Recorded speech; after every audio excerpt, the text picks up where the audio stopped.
Halo anak-anakku semua, berjumpa lagi di tema 8 daerah tempat tinggalku, subtema 2, keunikan daerah tempat tinggalku, muatan pelajaran bahasa Indonesia, kelas 4 sekolah dasar.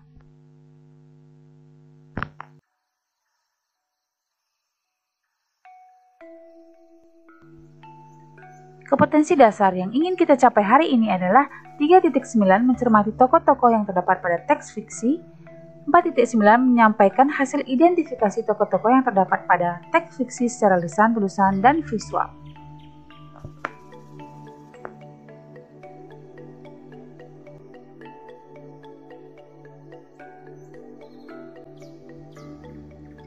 Menjelaskan tokoh protagonis dan antagonis dalam cerita fiksi. Tokoh adalah pelaku yang mengalami peristiwa dalam cerita. Penokohan adalah cara pengarang menampilkan tokoh-tokoh cerita. Berdasarkan fungsinya tokoh dalam suatu cerita, tokoh dibedakan menjadi tokoh protagonis dan tokoh antagonis.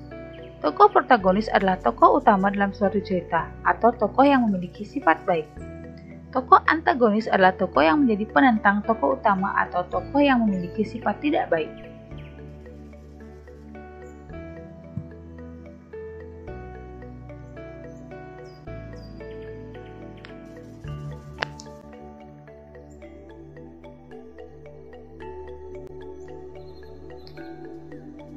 Mengidentifikasi tokoh protagonis dan antagonis dalam teks fiksi. Tokoh protagonis dan antagonis dapat ditentukan dengan memperhatikan hubungan antara tokoh dalam cerita. Tokoh protagonis akan selalu ada dari awal, tengah, hingga akhir cerita. Peristiwa-peristiwa dalam cerita berfokus pada tokoh protagonis. Adapun tokoh antagonis memiliki karakter yang bertentangan dengan tokoh protagonis. Tokoh antagonis disebut juga tokoh lawan protagonis.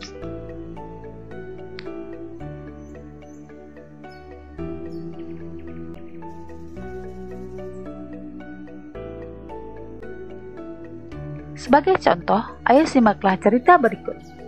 Terjadinya Selat Bali. Manik Angkeran adalah putra Sidi Mandra, seorang Brahmana.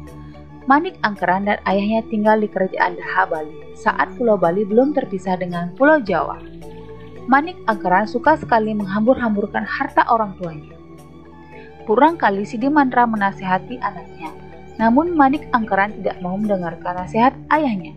Harta orang tuanya pun dihabiskan, bahkan dia berani berhutang kepada orang lain. Pada akhirnya, Manik Angkeran dikejar-kejar penagih hutang. Sidi Mandra tidak tega. Hartanya sudah habis, tapi Sidi Mandra tidak mau anaknya celaka. Suatu saat, Sidi Mandra mendapat petunjuk lewat mimpi untuk meminta pertolongan pada Naga Basuki di Gunung Agung. Naga Basuki adalah naga hijau besar, ekornya penuh dengan emas dan permata. Sidi Mandra segera bergegas untuk menemui Naga Basuki di Gunung Agung. Sidi Mandra menjelaskan maksud kedatangannya kepada Naga Basuki. Sidi Mandra meminta sedikit harta untuk membayar hutang-hutang anak Manik Angkeran. Naga Basuki bersedia membagi sebagian hartanya. Naga Basuki mulai menggoyang-goyangkan ekornya. Seketika beberapa emas dan permata pun rontok. Sayangnya, harta yang didapat ayahnya kembali digunakan Manik Angkeran untuk berfoya-foya. Manik Angkeran yang kehabisan harta akhirnya mencari tahu tempat ayahnya mendapatkan harta. Seorang memberitahunya bahwa Sidi Mandra memperoleh harta dari Naga Basuki. Manik Angkeran segera menemui Naga Basuki di Gunung Agung seperti yang telah dilakukan ayahnya. Naga Basuki, sudilah kiranya engkau bagi sedikit hartamu untuk membayar hutang-hutang, kata Manik Angkeran kepada Naga Basuki. Aku sudah memberi ayahmu Sidi Mandra emas dan permata. Apakah itu masih kurang? Kata Naga Basuki sedikit kesal. Aku mohon, beri aku sedikit lagi hartamu Naga Basuki yang murah hati. Mohon Manik Angkeran kepada Naga Basuki. Baiklah, aku akan mengabulkan permintaanmu, asal kau berjanji tidak akan berfoya-foya lagi, kata Naga Basuki. Naga Basuki akhirnya luluh. Dia mulai menggoyangkan ekornya. Manik Angkeran silau melihat begitu banyak emas dan permata yang menempel di ekor Naga Basuki. Dia segera memotong naga Basuki dengan pedang. Namun, naga Basuki berhasil menghindar. Dia segera menyemburkan api dari mulutnya sehingga Manik Angkeran terbakar menjadi abu. Sidi Mantra yang melihat kejadian itu segera memohon kepada naga Basuki untuk menghidupkan kembali Manik Angkeran.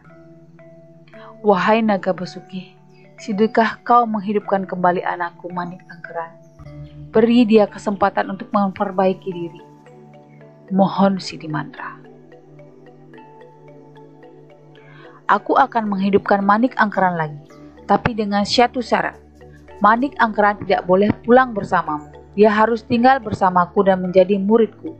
Aku akan mengajarkan dia menjadi orang yang baik dan berilmu, kata naga Basuki sambil menghela napas. Baiklah naga Basuki, aku serahkan anakku padamu untuk dididik menjadi anak yang baik, jawab Sidi Mantra. Akhirnya Manik Angkeran hidup lagi. Sidi Mantra segera mengeluarkan tong buat garis memisahkan dirinya dan anaknya. Garis itu mengeluarkan air yang deras dan memisahkan Gunung Agung dan sekitarnya. Sampai sekarang garis itu dikenal sebagai Selat Bali yang memisahkan Pulau Jawa dan Pulau Bali.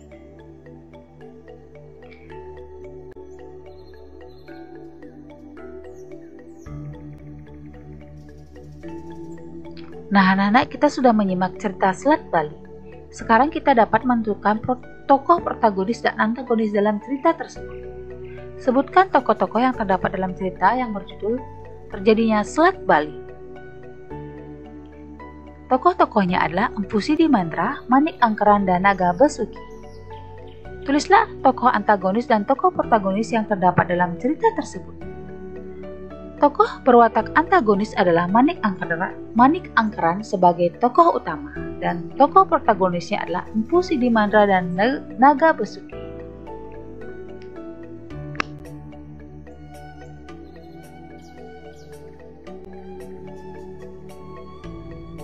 Menulis tokoh dan sifatnya pada teks fiksi.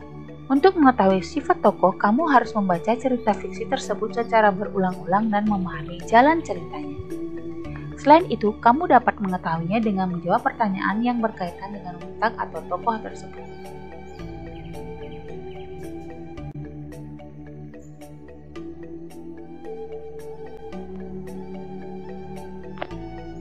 Menjelaskan karakter tokoh pada teks fiksi.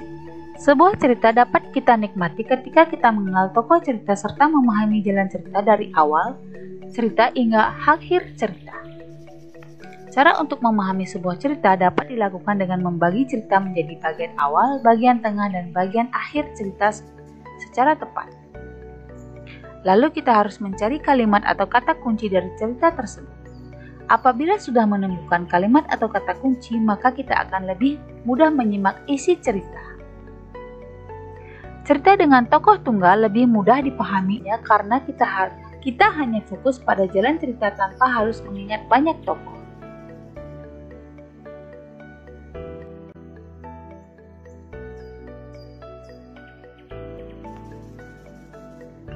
Menyebutkan tokoh protagonis dan antagonis dalam teks fiksi. Setiap cerita memiliki alur, latar, dan tokoh yang berbeda-beda. Ketiga hal tersebut membuat cerita menjadi enak dibaca. Alur cerita mempengaruhi panjang pendeknya sebuah cerita. Latar menggambarkan lokasi waktu cerita tersebut. Sementara itu, kamu juga dapat mengetahui sifat para tokoh melalui kalimat-kalimat dalam cerita tersebut. Selain cerita fiksi, cerita rakyat juga memiliki tokoh. Cerita rakyat biasa disebut legenda. Tokoh dalam cerita rakyat terdiri dari tokoh antagonis dan tokoh protagonis. Kamu dapat mengetahui nama dan sifat para tokoh setelah membaca cerita dengan seksama.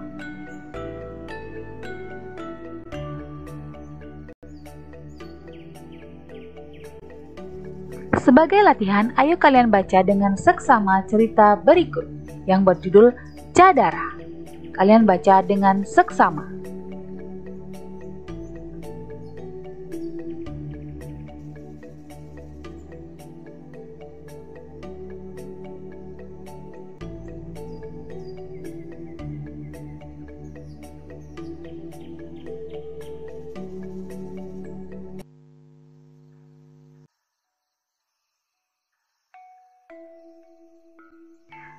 Nah, anak-anak, setelah kalian membaca teks tersebut, ringkaslah cerita Cadara. Sebutkan tokoh-tokoh yang terdapat dalam cerita yang berjudul Cadara. Menurutmu, apakah Cadara merupakan tokoh utama dalam cerita tersebut? Jelaskan. Sebutkan tokoh protagonis dalam cerita yang berjudul Cadara tersebut. Apakah yang dimaksud dengan tokoh antagonis? Menurutmu, siapa saja tokoh antagonis dalam cerita yang berjudul Cadara tersebut? Kalian tulis di buku latihan kalian.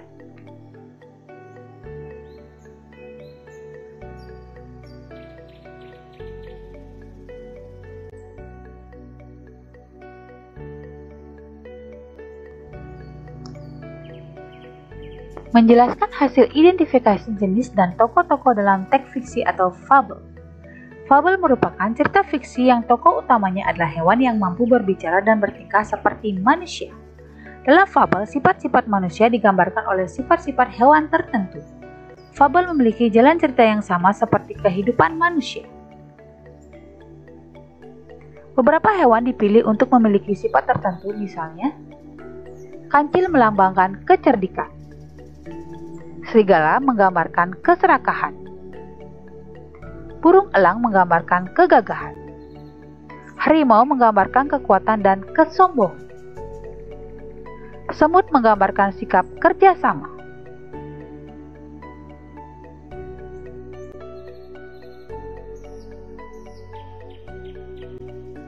Terima kasih anak-anak sudah menyimak video pembelajaran hari ini. Semoga kita semua selalu dalam lindungan Tuhan Yang Maha Esa.